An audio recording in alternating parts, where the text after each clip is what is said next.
4 decades ago, Neil Lenny was a university dropout who stole his dad's teaching registration. So began a career that saw him rise to headmaster at one of Australia's most prestigious schools, all based on a lie. How did he get away with it for so long? I think of a former colleague who betrayed me. Is there anything you'd like to say to those students? He's the classroom con who built an illustrious teaching career on a lie. We say that we are the VCE experts and we know the secrets, and there definitely are secrets about getting good results. But the biggest secret of all was one being harboured by Mr. Neil Lenny.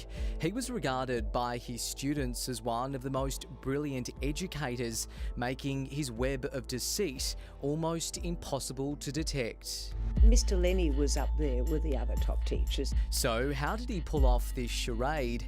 It begins back in 1976 when the university dropout stole his dad's teaching registration, fooling so many into believing he had a degree. Mr. Lenny went on to teach maths and physics at 4 elite Victorian schools, eventually becoming headmaster at Caulfield Grammar.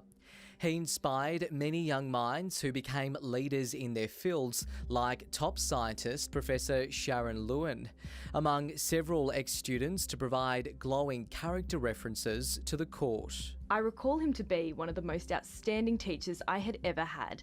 I often credit Mr. Lenny with my enduring love of science, pursuit of academic excellence and self-belief. This is just such a rare experience for me, to have someone without any professional qualifications, which of course is wrong, but to be so valued and respected by the school, by staff and by his students.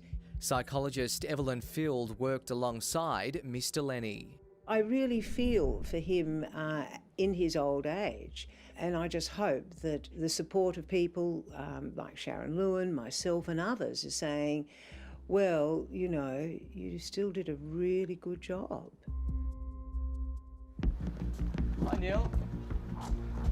How are you? I'm Sam from A Current Affair. We just wanted to ask you a few questions about your court case, Neil. I was disappointed that my words had been misappropriated in that way. Shocked to hear he was used as a star reference, former Mount Scopus principal Dr. Stephen Lorch, who says he fired the fraudster decades ago. I've read the judge's statement comments, and it seems that my words are rather central in her determination that there was no harm caused. He says his historical reference letter was dug up by Mr. Lenny's defence team without his knowledge or consent. When he misappropriated the words that I'd written for a particular purpose and used it for a completely different purpose, I think that there's reputational harm to the education profession as a whole. We've spoken to a few of your students who are very glowing about your performance as their principal. Is there anything you'd like to say to those students? Now aged 72, Mr. Lenny's reputation isn't the only thing in ruins. His bank account could be too, with the judge deciding whether he'll have to pay back almost $850,000 in salaries.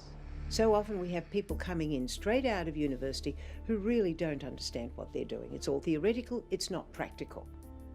So I think the whole issue of learning on the job is very important. A sentiment echoed by social researcher and public speaker David Chalk. So you've got here not only a victimless crime, but you've got a crime where the victims have actually benefited considerably at the end of the day. So it's a balancing act. Perhaps the greatest lesson of all is that nobody is above the law. Neil Lenny avoided jail after pleading guilty to 4 counts of obtaining financial advantage by deception. He was sentenced to a suspended 3-month prison term and given a 1-year community corrections order.